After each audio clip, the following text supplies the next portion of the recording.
Donc, on est rendu à la séance 36, Évangile de Jean. Et attendez que ça marche ici. Donc, on est le 15 décembre ici. Y a-t-il d'autres informations comme ça que je devrais vous dire? Non, hein? Je pense que ça va aller. Donc, la semaine prochaine, on fera pas de concert de Noël en tant que tel. On n'est pas organisé tout à fait pour ça. Un jour, si Dieu le veut. La semaine prochaine, on vous propose juste des cantiques de Noël. Donc, on va chanter des cantiques, comme un temps de louange, mais ça va être des cantiques spirituels sur Noël. On a préparé ça tranquillement, pas vite, assez rapidement. Oh, il faut tasser ça. Donc, il va y avoir le loup qui va chanter la semaine prochaine, pas cette semaine. Oui, tu t'en souvenais pas? Elle avait l'air d'être surprise, je suis sûr.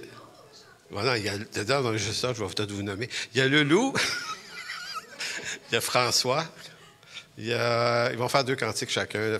Donc, le loup, François, et Marjolaine et Jean de Courville. Jean va être là.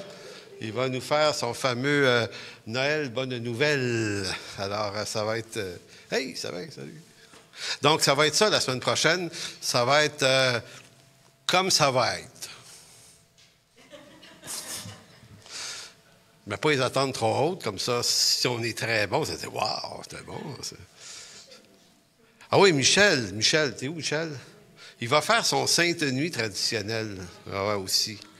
Fait que la semaine prochaine, on va faire ça. On va faire une célébration un petit peu plus courte. Il va y avoir une prédication sur Noël, évidemment. Puis après ça, on va avoir notre dîner de Noël. On vous dit tout de suite que la semaine prochaine, il n'y aura pas de Zoom après la célébration. Pour les amis qui sont en région, on ne fera pas de Zoom parce qu'on doit faire le lunch de Noël et commencer le plus tôt possible parce qu'on n'est pas tout seul qui habite ce lieu. Donc, il faut comme partitionner le temps. Alors ça, c'est la semaine prochaine. Donc, aujourd'hui, nous sommes arrivés probablement à ce que je dirais le verset le plus connu de la Bible, Jean 3,16, qui, de la façon dont on est habitué à l'entendre, a presque une charge, c'est presque devenu poétique, cette affaire-là. Je dirais ça pour moi, peut-être, que c'est pas vrai pour vous, là, mais c'est comme si Dieu a tant aimé le monde.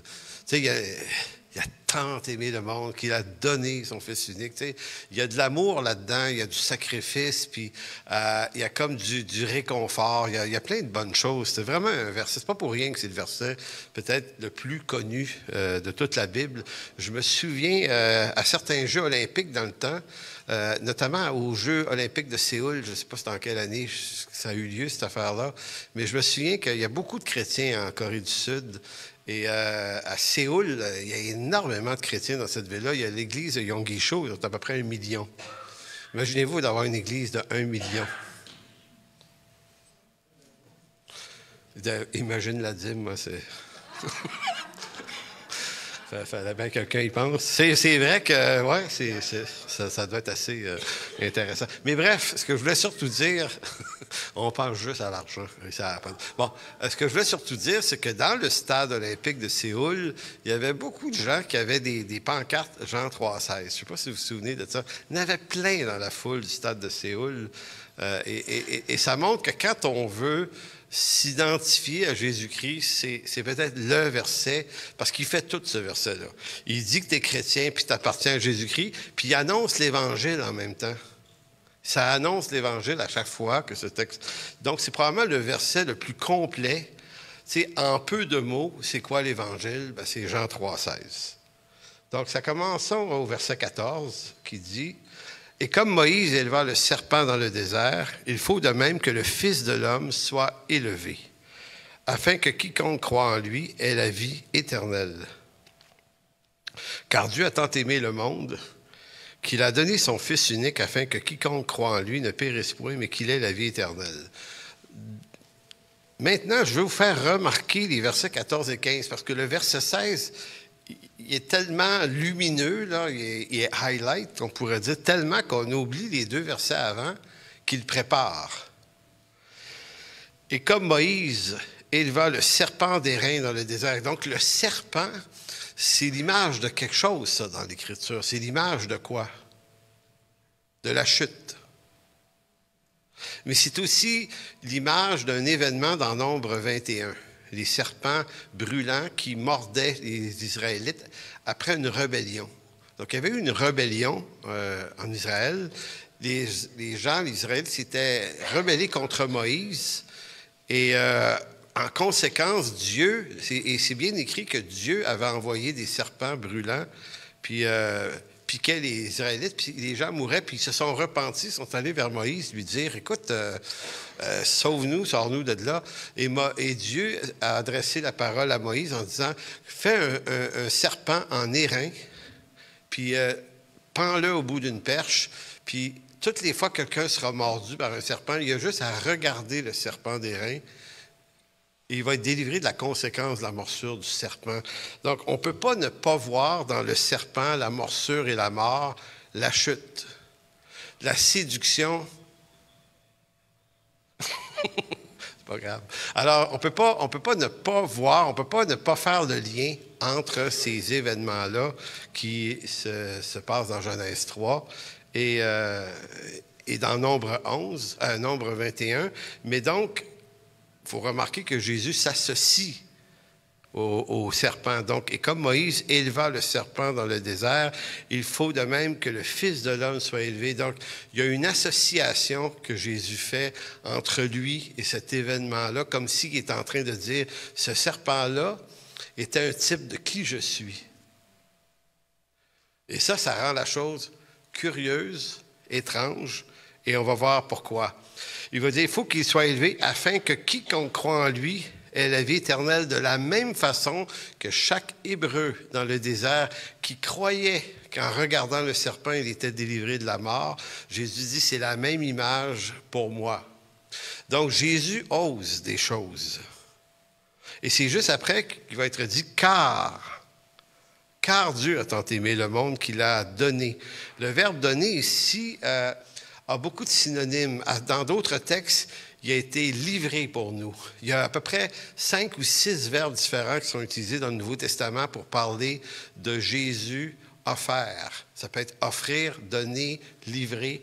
Il y a plusieurs éléments qui sont dans la synonymie des mots pour définir le don de Dieu, de son Fils. Donc, à première vue, Jean peut sembler être en train de... ou Jésus ici, qui parle toujours à Nicodème, c'est un peu comme ce texte-là d'une déclaration d'amour, je disais, sous des airs romantiques, alors que dans les vrais faits, si on sort du romantisme de la chose, ce dont il est aussi ou plutôt question, ici, c'est la radicalité du moyen que Dieu prend pour manifester son amour au monde. Donc, Dieu n'a pas aimé le monde simplement par émotion.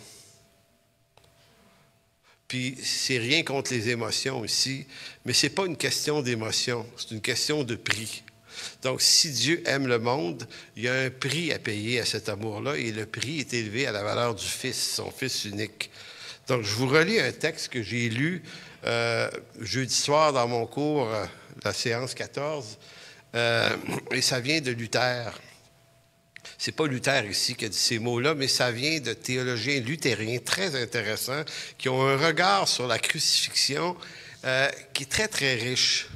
Nous, on passe ça vite. Il est mort pour moi, il m'a pardonné mes péchés, je suis content, puis c'est réglé. Mais les luthériens, et Luther en particulier, lui, portait énormément d'attention sur la croix, la théologie de la croix, parce que Luther, c'est un grand torturé.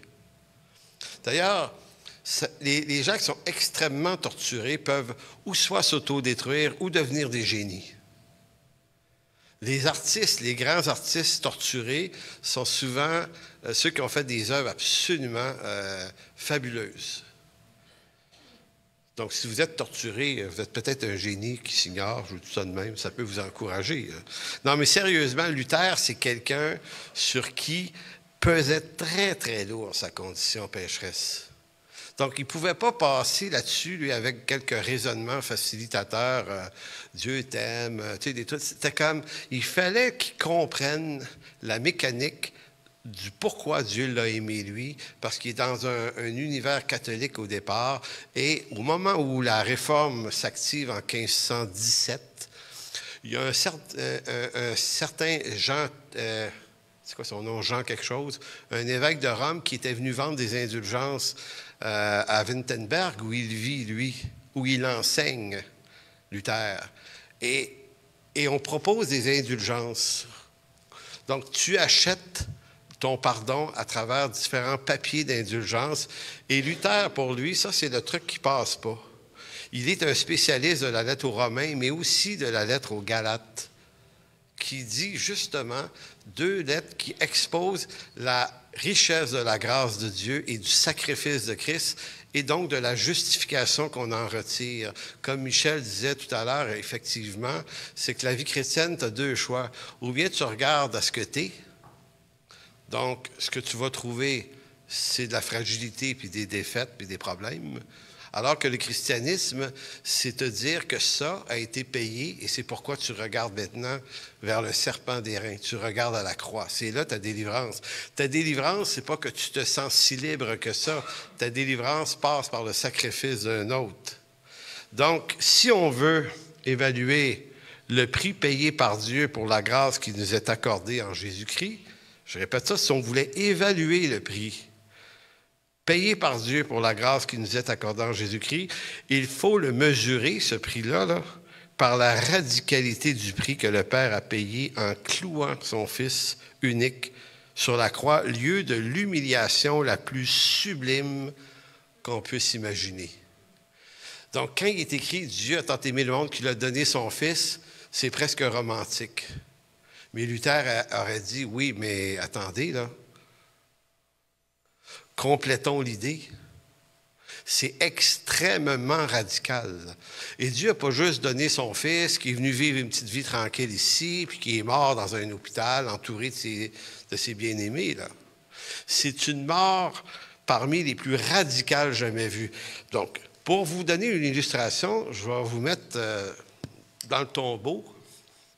C'est le cas de le dire. Parce que Jésus-Christ va subir un tribunal devant une foule qui va lui crier des injures pendant qu'il est jugé par cette foule, et lui qui est non coupable. On va l'injurier. Ensuite de ça, lorsqu'il est détenu coupable, on lui fait traîner sa croix. On dit, t'es condamné à la croix, mais c'est toi qui la traînes. Donc, il va être injurié tout le long du parcours. Il va recevoir des roches, il va recevoir des coups de poing, il va recevoir des crachats. Il est humilié tout le long. Et lorsqu'il arrive au lieu de la crucifixion, on ne fait pas juste le mettre à terre pour qu'il meure tranquille à terre autour avec sa mère et ses amis. On le suspend sur une croix pour qu'il soit vu par le plus grand nombre possible de gens. Trouvez quelque chose de plus radical que ça comme mort.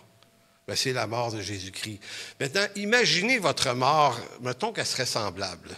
Vous êtes coupable de rien, mais on vous juge devant un tribunal public. Des milliers de personnes regardent ça, vous ne pouvez pas ouvrir la bouche. On vous crache dessus. Et après ça, on vous juge condamné à mort. Puis là, on vous dit, tu vas être enterré dans tel cimetière, à telle place. Mais voici ta tombe. Traîne-la. Traîne ta tombe. Imaginez la chose. Là, on vous met des cordes, puis vous traînez votre tombe, je ne sais pas c'est quoi la distance, puis vous la traînez pendant qu'il y a plein de gens autour qui vous injurent. Rien à voir avec la mort, comment est-ce qu'on dit ça aujourd'hui? Mourir dans la dignité. Donc, il traîne sa tombe et arrivé au cimetière là-bas, il y a encore une foule qui regarde cette affaire-là. Puis là, on te pogne, on te frappe encore, on te massacre un peu, on te couche dans la tombe, on met le tombeau, on sac ça dans... Oh oui, on t'a donné une pelle. Creuse le trou, mon homme. Hey, on ne creusera pas ça pour toi. Fait que tu es en train de fabriquer ta mort. On te met dans la tombe, on te couche, on enterre ça. Fini. C'est terrible. C'est pour ça que Luther disait, pensez à la radicalité de la mort de Jésus-Christ et pensez que c'est à ce prix-là que le Père a évalué le coût du péché. Et Luther disait à un moment donné, excusez, je suis dans Luther ces temps-ci, Luther disait, c'est comme si Dieu haït tellement le péché qu'il aurait comme planté une croix, comme une épée sur le mont Golgotha. Et celui qui va être dessus, c'est mon Fils bien-aimé, en qui j'ai mis toute mon affection. C'est ça le prix que je paye pour vos péchés. Ce que ça signifie, ça, c'est que c'est presque un blasphème d'oser ne pas croire qu'il nous a pardonné. C'est presque une insulte à Dieu de dire « Ah, pas sûr, il m'a pardonné. » C'est comme si le Père, dans sa colère, pourrait être ramassé par le collet et dire « Pardon, t'es-tu conscient du prix que j'ai payé?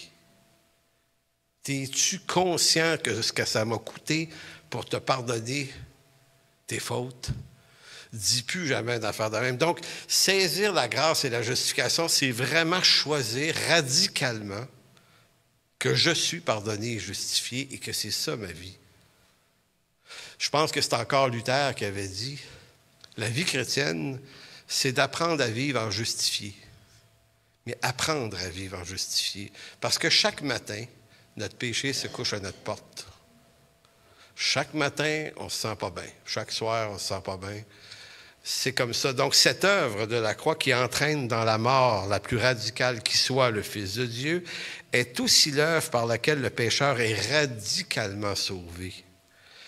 Aussi radicale est la cruauté de la croix, aussi radicale est la grandeur de la grâce du salut qui nous sauve de la mort éternelle. C'est ça le salut. Et c'est ça, Jean 3,16. Dieu a donné son Fils. Fait qu'on doit avoir, face à l'œuvre de la croix, une grande admiration, une très sainte et haute adoration. Parce que c'est ça le prix. En vertu du prix très élevé que le Père a payé, voilà que Paul, lui, dans sa lettre aux Romains, Romains 8, 32, va dire ceci. Lui qui n'a point épargné. Il n'a pas épargné. On fait ça, nous, on fait des épargnes. Lui, il n'a point épargné son propre Fils. Il l'a livré. Ici, pas donné. Il l'a livré pour nous tous. Et le verbe « livrer » dans le grec, ça signifie remettre quelqu'un entre les mains de la justice ou remettre quelqu'un entre les mains d'un juge en vue d'être jugé. C'est comme si, dans la radicalité du don de Dieu, Dieu a décidé que son Fils allait être jugé par un tribunal qui ne serait pas de sa justice à lui, mais de la justice des hommes. Et c'est là qu'on se perd dans quelque chose. La justice des hommes réfléchit aux choses selon une justice humaine, qui est qu'un vêtement souillé, notre justice, face à la justice de Dieu. Donc, Dieu a accepté de livrer son Fils à une justice injuste. Parce que lui, il est un juste. Il n'avait pas péché. Donc, c'est comme si Paul disait, il l'a livré entre les mains de notre justice à nous, les hommes. Comment ne nous donnera-t-il pas aussi toutes choses avec lui? C'est pas comment ne nous donnera-t-il pas quelques certaines choses avec nous, c'est toutes choses avec lui. Donc c'est radical ce texte-là aussi. On sent que l'apôtre Paul essaye de dire, comprenez-vous l'idée, là? La grâce nous lave et nous pardonne pour de vrai. Luther avait dit, hey, vas-tu lâcher Luther à un moment donné? Dernière chose, peut-être. Luther avait lancé une phrase qui souvent est mal comprise, qui avait dit, à cause de tout ça, là, pécheurs pêchent courageusement. Et là, on se dit, es-tu en train d'encourager les gens à pécher? Non, ce n'est pas ce que Luther voulait dire. Il voulait dire, puisque tu es justifié, sois courageusement un pécheur qui vit dans la justice de Dieu. Sois courageux. Parce que tu es un pécheur, même si tu es sauvé. Pour le temps que tu vis dans ce corps d'or, tu vas rester un pécheur. Et le courage du pécheur, c'est de saisir à chaque jour la part de grâce qui est nécessaire. Fait qu'en d'autres mots, tu n'as pas à te flageller. Parce que c'était ce qui était pratiqué dans le catholicisme du temps. On se punissait soi-même On se détestait soi-même, on se méprisait soi-même sous prétexte qu'on était des pécheurs, donc on s'imposait des fardeaux, des fautes. Ça, c'est une justice humaine. Luther disait, ceux qui font ça n'ont pas compris la justice de Dieu parce que quelqu'un a été flagellé pour nous, a été battu de verge pour nous, a été crucifié, est mort. Mais il est aussi ressuscité. Donc, c'est pour ça que dans Romains, je pense que c'est 6, il va dire, maintenant, nous sommes devenus une seule et même plante avec lui dans sa mort. Bien, nous sommes une même plante avec lui dans la conformité à sa résurrection. Le message de la grâce, c'est pas juste que Dieu remet le compteur à zéro à tous les matins. C'est plus que ça. C'est beaucoup plus que ça.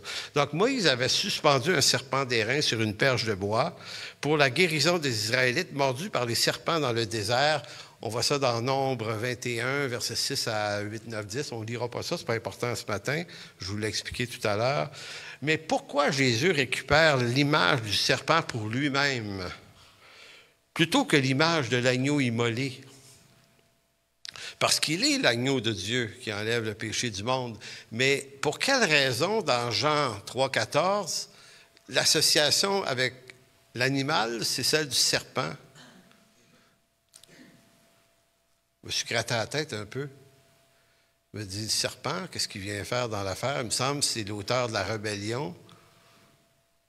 Bon, on comprend Nombre 21, le serpent suspendu. On dit, OK, il y a comme une typologie ici, on comprend ça. Mais ici, Jésus, dans Jean 3, il utilise celle du serpent. L'hypothèse est probablement la suivante. C'est que Jésus est mort sous deux formes. À la fois, il est un agneau. On pourrait dire, l'image du sacrifice de l'agneau dépeint Jésus en tant que victime expiatoire innocente, comme un agneau sans tache qui meurt sans être coupable. C'est ce que faisaient les souverains sacrificateurs. Donc, l'agneau recevait sur lui les péchés, mais lui était innocent. Parfaite image de Jésus-Christ. Maintenant, l'image du serpent d'airain, elle, qu'est-ce qu'elle nous renvoie comme message? Bien, elle dépeint Jésus comme un coupable. Parce qu'il est aussi coupable, mais non pas de ses fautes à lui. Il est coupable au sens qu'il prend sur lui la malédiction du péché, subit le courroux de la condamnation du Père sur la croix au point d'en être rejeté par son Père. Donc Jésus est à la fois innocent en tant qu'agneau, mais il est coupable en tant que serpent. Donc vous connaissez dans Matthieu 27, 46, il avait été dit, mon Dieu, pourquoi m'as-tu abandonné? Quand Jésus est crucifié, puisque le péché est tombé sur lui, il tombe sous la condamnation. Jésus est à la fois une victime innocente, agneau, qui prend sur lui le péché, et à la fois le coupable maudit et abandonné du Père. Il est les deux. Donc, il est l'agneau, il est le serpent. C'est des images typologiques, on s'entend. Donc, Jésus subit l'abandon du Père jusqu'à sa résurrection. Et c'est là la beauté de la chose.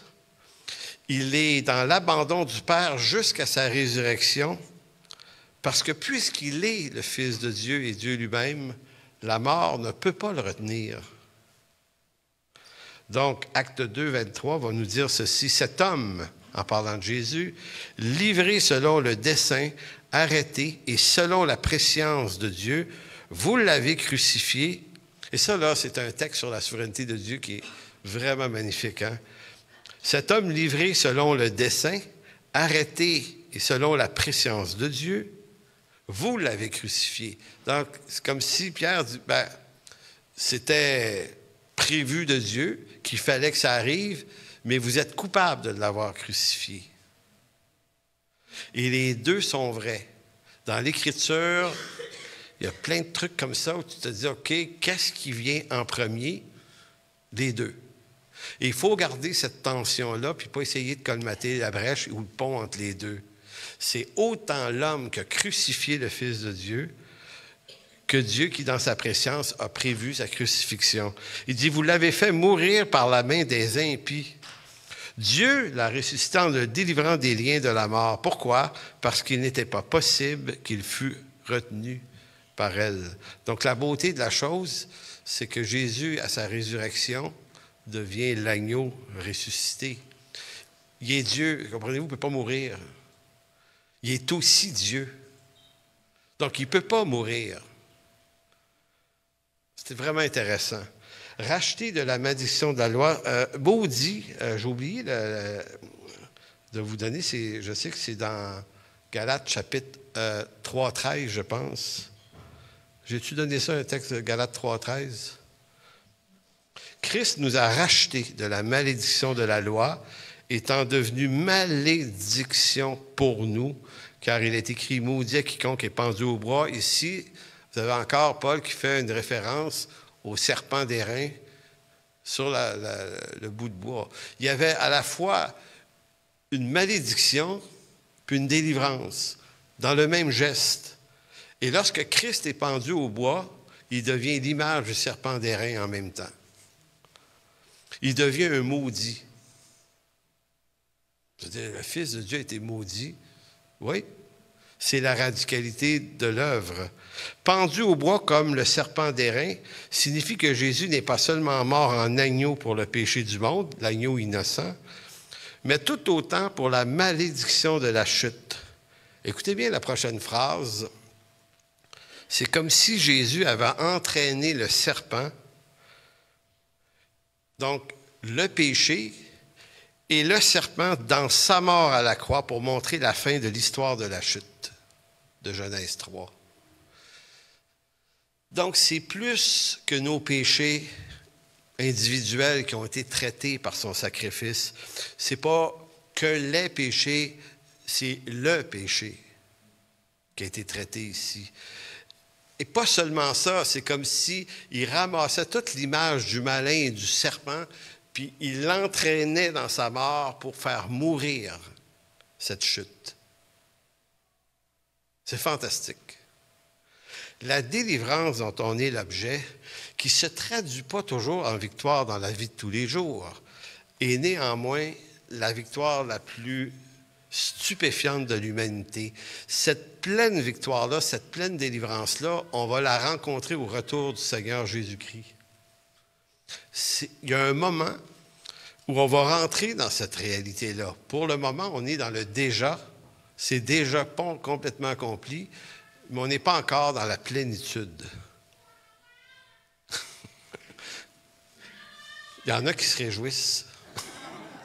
La mort, ici, dans l'œuvre de Jésus-Christ, la mort se trouve, et ça c'est une phrase étrange, la mort se trouve ici condamnée à mort. Vous la voyez? La mort a été condamnée à mort elle-même par la mort de Jésus-Christ. Si vous voulez lire un bon livre, c'est John Owen qui a écrit un livre là-dessus, « La mort de la mort ». Par Jésus-Christ, en quelque sorte. Donc, dans la deuxième partie de ce message, on va réfléchir au dessein d'élection, parce que c'est de ça dont il est question ici. On va réfléchir au dessein de l'élection du salut, mais en se distançant des idées préconçues que nous en avons habituellement. L'idée ici n'est pas d'adopter une position plutôt qu'une autre. C'est presque agaçant. Il y en a qui veulent être très calvinistes, moyennement calvinistes, pas calvinistes, anti-calvinistes. Et quand on rentre dans ce traitement des choses, bon, on est juste dans le pour ou contre quelque chose. L'important, ce n'est pas d'être plus ou moins calviniste dans la vie, c'est d'être biblique. C'est tout. Donc, c'est pour ça qu'il faut laisser des idées, ce qu'on a envie d'en penser naturellement, parce que souvenez-vous, notre façon de réfléchir à la justice n'est pas nécessairement la façon avec laquelle Dieu réfléchit à la justice. Nous, on a des idées qui proviennent de notre justice humaine. Qu'est-ce qui est juste? Qu'est-ce qui est équitable selon nous? Fait qu'on s'imagine que Dieu devrait se rendre à la même équité de justice que nous. Or, Dieu n'habite pas notre justice, parce que notre justice est bâtie sur une humanité pécheresse. C'est pour ça qu'elle nous paraît juste, parce qu'elle ressemble à ce qu'on est. Mais si on veut réfléchir à la question du salut, il faut absolument éviter notre justice, faire le vide, devenir vierge et se dire, OK, l'important, c'est qu'est-ce que les textes disent vraiment. Ce qu'on en pense, c'est ce qu'on rajoute. L'idée est de bien remarquer ce que les textes bibliques affirment sur cette question complexe. Il ne s'agit pas non plus de forcer une posture théologique en essayant de colmater les brèches entre liberté de l'homme et prédestination selon le dessein d'élection. Parce que c'est là la faiblesse qu'on a, c'est qu'on se dit, je veux faire fitter les deux choses. Le problème, c'est que les deux choses sont là. Encore là, Luther, excusez.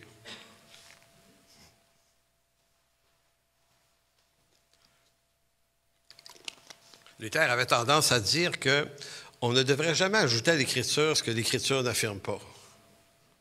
Donc, nous, on lit la Bible, on trouve un verset, on le lit, puis on en déduit quelque chose. En d'autres mots, si ça ne dit pas complètement ce qu'on veut entendre, on va, nous, dans notre tête, l'ajouter le bout. Donc, on essaie de faire des ponts entre deux choses, deux vérités, qui semblent à nos yeux se confronter ou se contredire. Mais dans notre justice à nous, ça se contredit, mais pas pour Dieu. Dans sa justice à lui, ça se complète. C'est ça l'effort du théologien ou de l'étudiant de la Bible, c'est de dire, ce que j'en pense, pas très important, c'est comment l'Écriture décrit le phénomène. Ma foi, c'est pas de croire en Dieu, c'est de croire Dieu sur sa parole. Donc, c'est pour ça que je dis, il ne s'agit pas de colmater une brèche entre la liberté d'un côté, parce que l'homme se tourne vers Dieu, mais d'un autre côté, l'homme qui se tourne vers Dieu était élu d'avance, avant la fondation du monde. Fait que là, vous avez le choix entre être... Moi, je suis dans le camp de ceux qui pensent qu'ils sont élus d'avance, et d'autres vont dire, moi, je suis dans le camp de ceux qui vont dire, Dieu a élu d'avance parce que la personne a fait le bon choix. Sauf que cette image-là est inexistante dans l'Écriture. Dieu a élu selon la préscience, nous a élus selon sa préscience, Romains 8, mais pas la préscience d'un choix. Il nous a élus, nous, selon sa préscience. C'est des personnes qu'il a élus et non pas des choix. Romains 8, le mot « choix » n'est pas dans le texte. Et c'est ça. Maintenant, moi, je ne veux pas vous amener à adopter une posture contre ça non plus. C'est-à-dire qu'on va réfléchir à comment l'Écriture décrit des choses. Donc, Jean 3, 14 nous dit que la promesse du salut est à quiconque croit. Donc, la grande question, mais qui donc sont les quiconques? Le mot quiconque dans le grec, c'est un mot très court de 3 lettres, P-A-S. Nous, pas, ça veut dire quelque chose de la négation, ne pas, mais dans le grec, pas veut dire tous. Tous. Tous ceux. Donc, la version Sommaire, d'ailleurs, traduit le mot quiconque, passe par quelque chose de plus juste. Ça va dire, oui, Dieu a tant aimé le monde qu'il a donné son Fils, son unique, pour que tous ceux, ici c'est tous ceux, à la place de quiconque, tous ceux qui placent leur confiance en lui échappent à la perdition et qu'ils aient la vie éternelle. Donc, il y a deux alternatives. Qui sont les tous ceux ou les passes? Donc, la première option, c'est certains diront que les tous ceux, quiconque, fait référence uniquement aux élus. Mais ça pose un problème. Par déduction, tu peux dire, puisque Dieu a élu d'avance, il faut donc que ceux qui sont les quiconques soient ceux que Dieu a élus d'avance. C'est absolument pas faux. Mais le problème, c'est aussi que le texte de Jean 3,16 ne dit pas ça comme ça. Il ne dit pas tous ceux qui sont élus aient la vie éternelle. Il dit juste tous ceux. Donc, ça amène tous ceux qui croient. Comment ils en sont venus à croire? Est-ce que c'est leur intelligence naturelle, païenne, normale, raisonnable, qui a rendu le message suffisamment raisonnable à leur oreille pour qu'ils disent « Ouais, bonne idée, ça. » Ou est-ce que c'est juste les élus? L'autre alternative, tous ceux qui croient, seraient ceux qui reçoivent l'amour de Dieu par l'exercice de leur libre arbitre sous la conviction et l'œuvre du Saint-Esprit. Donc, c'est dire, le Saint-Esprit a fait un bout de chemin pour rendre ça raisonnable pendant qu'ils étaient encore naturels et non pas ni nouveaux, et leur raison se serait réveillée. Encore une fois, si vous faites dire ça à Jean 3,16, vous avez le problème. Le même problème que l'autre gang, c'est que le verset ne dit pas ça. Fait qu'on s'en sort comment? On se fait une sandwich au jambon, puis on va se coucher, puis on va arrêter là-dessus. Non. En fait, ce qu'on fait avec ce genre de dilemme-là, c'est qu'on décide de ne pas construire de pont, parce qu'on n'a pas à construire des ponts. Luther disait, s'il n'y a pas de pont, fais-en pas un. C'est un blasphème pour lui. Non, il dit, si Dieu a décidé de ne pas l'expliquer, bien, tu vas marcher par la foi dans les quelques explications que tu as, puis tu vas garder la tension ouverte. Fait que si quelqu'un te dit, comment on est sauvé, sais-tu, on a-tu choisi ou c'est Dieu qui a choisi? Amar Jabella, je citais ça dernièrement, qui est peut-être un des grands cerveaux de la théologie en francophonie. On a soupé avec lui une fois il y a 10 ans. Oh, il a posé la question. On se dit, hey, c'est un qui connaît la réponse, c'est bien lui. Savez-vous ce qu'il a fait? Il a refusé de répondre à la question, le vlimeux. Il dit non. Il dit, c'est les deux. Oui, mais tu sais, Amar, on est comme plus ça que ça. Il dit non, les gars, c'est les deux. C'est les deux et ça doit rester les deux. Il y a presque un petit ton sévère, ça reste les deux. OK, d'accord, c'est les deux. Fait que c'est comme si tu dis, on n'a rien compris de plus. Mais au fond, la sagesse de Amar, c'était de dire, dites pas plus qu'il en est dit.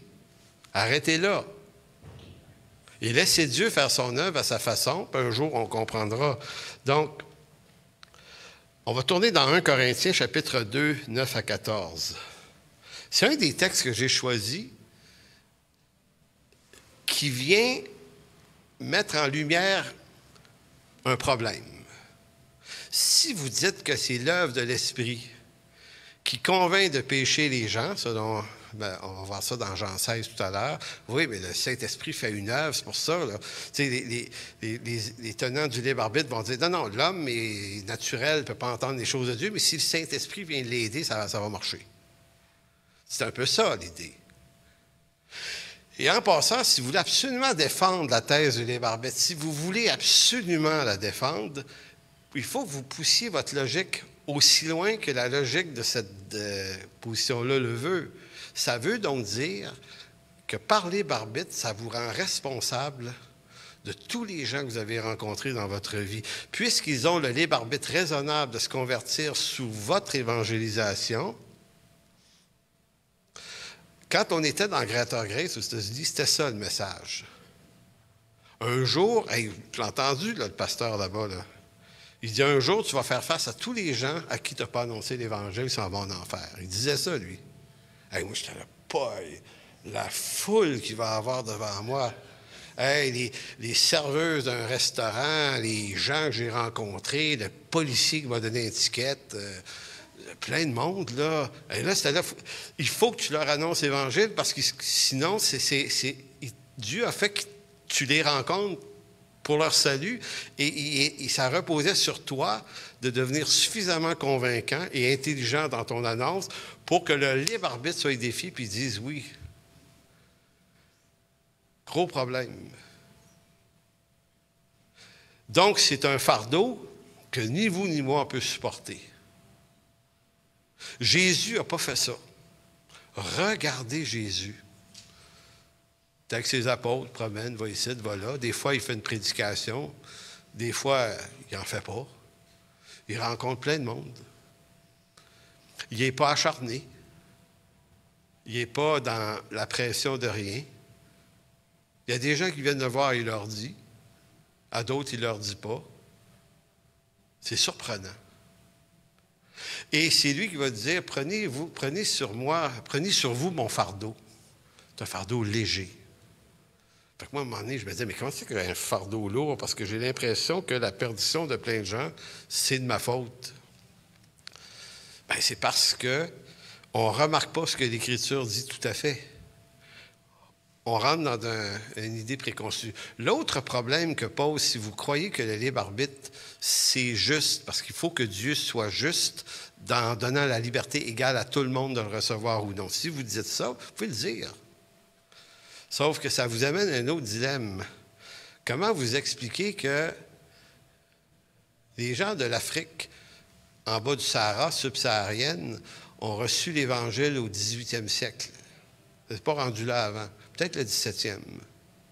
Les premiers explorateurs. L'Amérique du Sud aussi.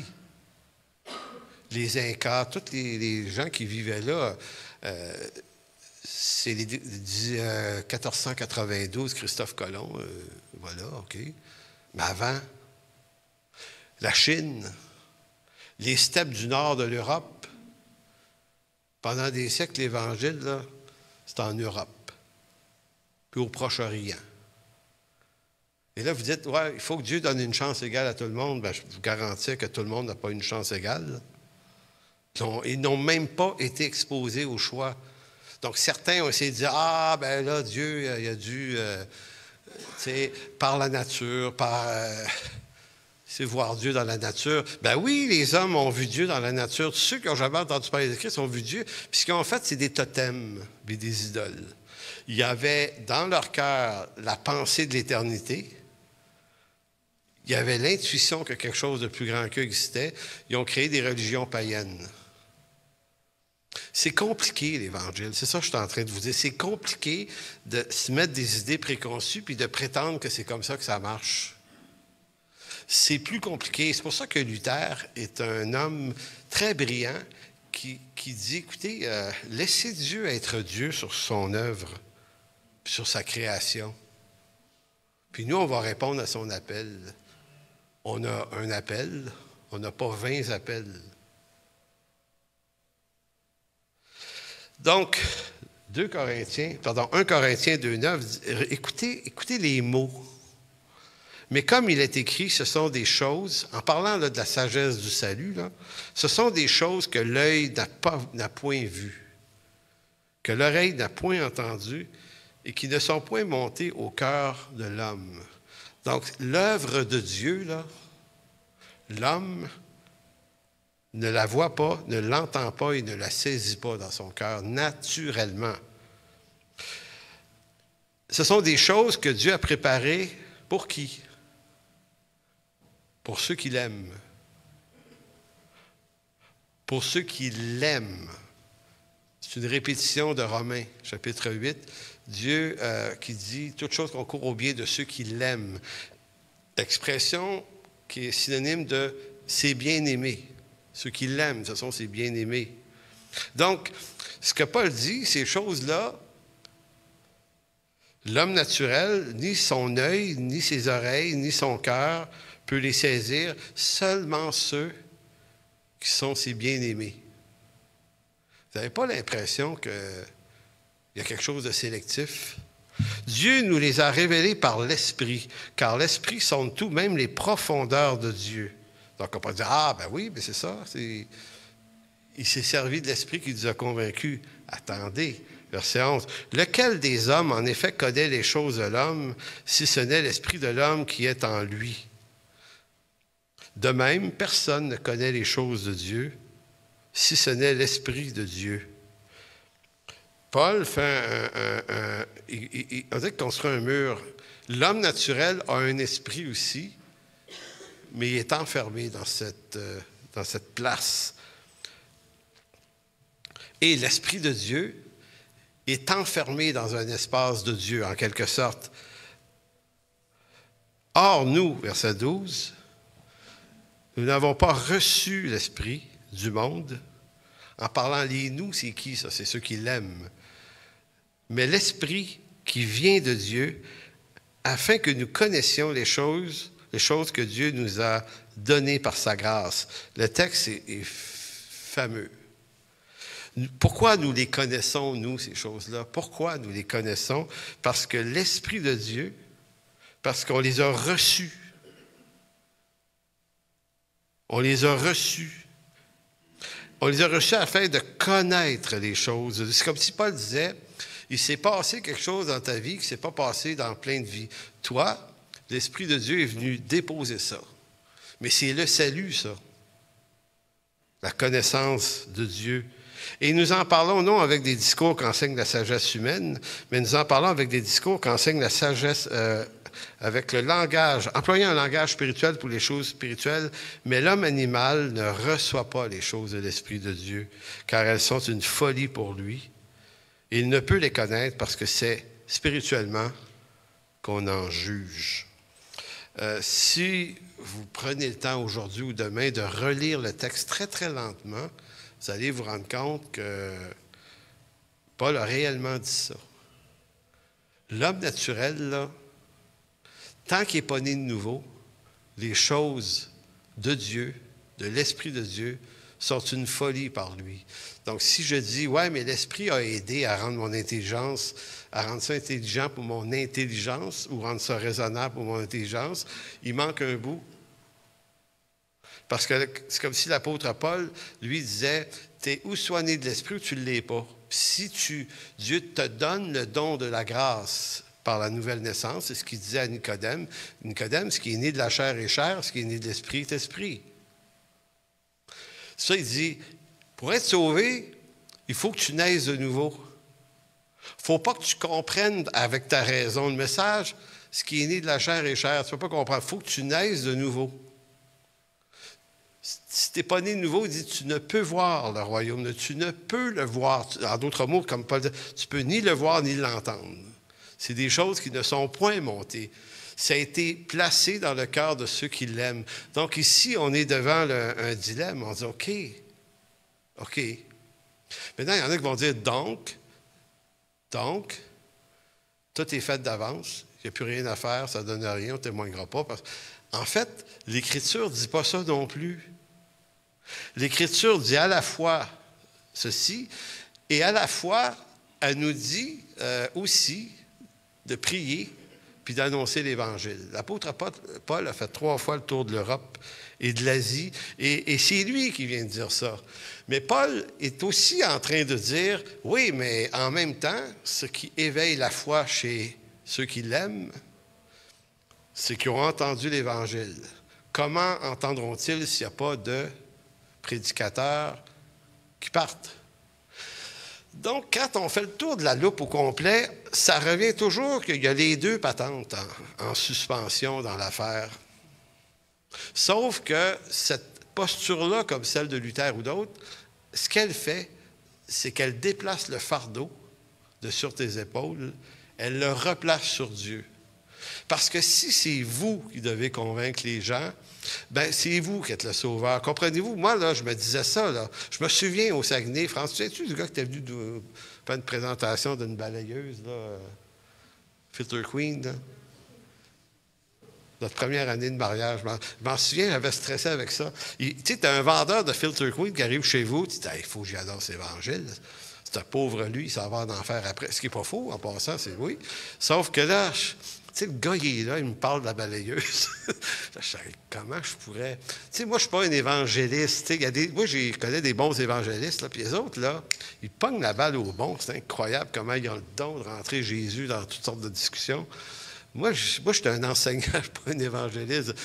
Et là, elle est où la porte? Puis à un moment donné, quand il est parti, j'ai donné un petit traité. J'ai dit, hey, Jésus t'aime, pense-ça.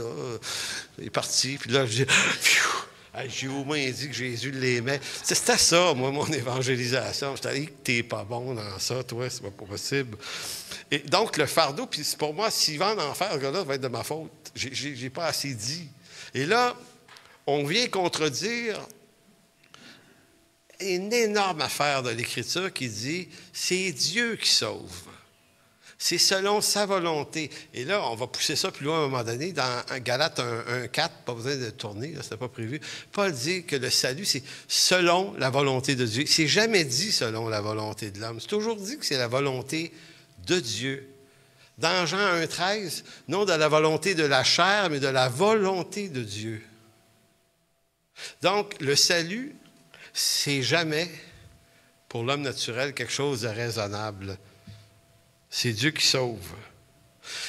Puis au fond, c'est comme ça que ça doit rester, mais ça ne doit pas traduire dans nos cœurs l'idée que puisque tout est décidé d'avance, il n'y a rien à faire. C'est pas non plus ça.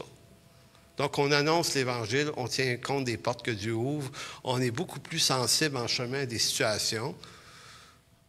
On apprend à prier. D'ailleurs, c'est une des choses qu'on aimerait faire en 2005, développer une compassion de Dieu. En quoi? C'est quoi j'ai dit? 2005. Hey boy. Back to the future.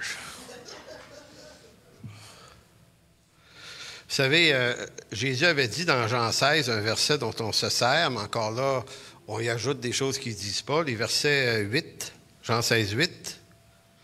Et quand il sera venu, en parlant du Saint-Esprit, le Consolateur, il convaincra le monde en ce qui concerne le péché, la justice et le jugement. Certains disent, vous voyez, c'est l'œuvre du Saint-Esprit de convaincre les gens. Après ça, c'est leur décision à eux. Sauf que le texte ne dit pas ça. C'est ça. On ajoute un bout de raisonnement qui vient conforter la posture qu'on a. Mais c'est ça qu'on ne devrait jamais faire avec l'Écriture. C'est comme si on faisait violence à l'Écriture en lui faisant dire ce qu'elle ne dit pas. Donc, encore là, Luther disait, bien, fais-y pas dire, c'est pas dit. Ouais, mais moi, je veux que ça sonne de même. Non, tu ne veux pas que ça sonne comme tu veux que ça sonne. Laisse ça sonner comme c'est. Verset 13. Jean 16. Quand le Consolateur sera venu, l'Esprit de vérité, il vous conduira. Ça veut dire vous prendre et vous guider, le mot grec ici. Il vous conduira dans toute la vérité, car il ne parlera pas de lui-même, mais il dira tout ce qu'il aura entendu et il vous annoncera les choses à venir. À qui il parle? Aux apôtres. Ce n'est pas du salut dont il est question. Il est en train de dire à ses apôtres qu'eux, ils vont être les émissaires qui vont continuer l'œuvre. C'est pour ça que l'Évangile repose sur l'enseignement du Christ et de ses apôtres aussi. Il est en train de leur dire, regardez, inquiétez-vous pas les gars, il va vous conduire dans la vérité, vous les apôtres. Et ça, c'est clair. Si on lit le chapitre au complet, on voit que c'est vraiment aux apôtres qui parlaient. Donc, le texte n'est pas en train de dire le Consolateur va venir rendre ça raisonnable et puis éventuellement, vous allez vous tourner vers Dieu, puis les gens vont se tourner vers Dieu. C'est pour ça qu'il faut que notre théologie ait la capacité, il faut apprendre à respecter les textes. Puis encore là, comme disait M. Djabala, on est devant deux vérités. Et la vérité la plus importante qu'on doit retenir, c'est que malgré tout, Dieu sauve encore aujourd'hui. Donc, c'est toujours utile, puis c'est toujours important d'annoncer l'Évangile, mais sauf qu'on n'a pas le fardeau. On n'a pas le fardeau de la conversion de personnes. Moi, là, j'ai vu des conversions, là. J'ai vu des conversions que je me dis... Dieu est vraiment puissant, là. Je vous compte ça vite, vite. Une fois, il y avait un de nos amis à l'église au Saguenay qui rencontre une fille, et puis elle n'est pas croyante. Puis, c'est drôle, cette histoire-là. Et là, il m'appelle, tu sais, c'est un bon gars, tu sais, France, tu te souviens, tu sais de qui je parle. Puis, il dit, ouais, il dit, Réal, parce que là, on se fréquente. Puis, il dit, je sais que c'est pas de Dieu, parce qu'elle n'est pas croyante. Puis, il dit... Puis il dit, on va se marier, puis c'est OK, ouais. Tu sais, quelqu'un en amour, tu ne veux pas le décourager, là. C'est plate d'être pasteur, des fois, je peux vous le dire, là. Il y a des affaires pas le fun à dire. Et là, mais il dit, écoute, il y a un événement cette semaine à l'église. Effectivement, on avait invité M. Arnold Frutenbaum. Qui se souvient de lui? M. Frutenbaum, c'est un théologien extraordinaire, hein? C'est un juif, puis très docteur en théologie, autorité très forte dans le domaine de la théologie. Fait que, il était là cette semaine-là. Et si vous connaissez Arnold Frutenbaum, c'est riche, mais zéro excitation, là. C'est comme manger de la garnotte, là. Tu sais, je me souviens, il était 2 heures par soir, là, c'était assez concentré, puis lui, il parlait, moi, de quoi?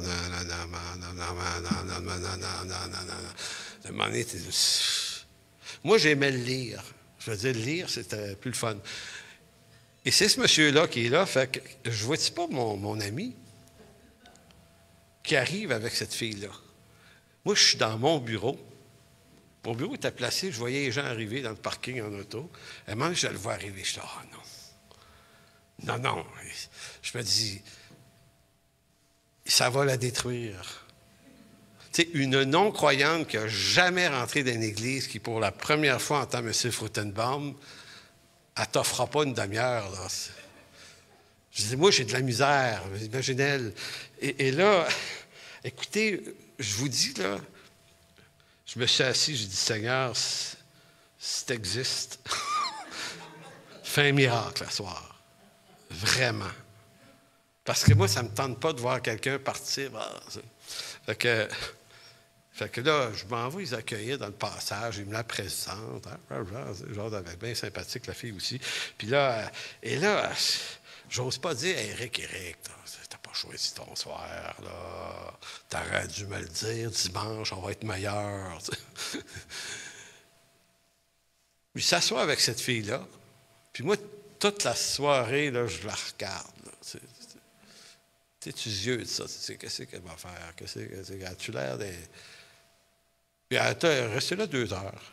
Ah, premier miracle, c'est d'abord. Le lendemain, il m'appelle. Hey, regarde, il dit, elle s'est donnée au Seigneur hier soir. Il dit, elle a été touchée. C'est là, what? Quand? On était dans la lettre aux Hébreux. C'était du sacrificateur, puis tu sais, Aaron, Melchisédek, on était dans des patentes, là. Il dit, oui, il dit, le Seigneur l'a touché, s'est converti, il est devenu chrétienne. Des actions de grâce, je peux vous le dire. Le Seigneur, vraiment.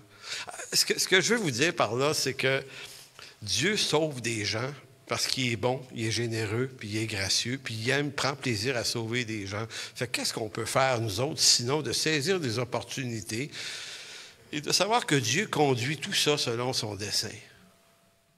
Puis il veut... Donc, c'est pas parce qu'on aurait été super intelligent dans notre apologétique, là, notre façon d'amener les choses, bien que c'est intéressant de l'être intelligent, mais Dieu sauve des gens de façon mystérieuse et surprenante. Parce qu'il faut comprendre que sauver des gens, c'est son œuvre à lui.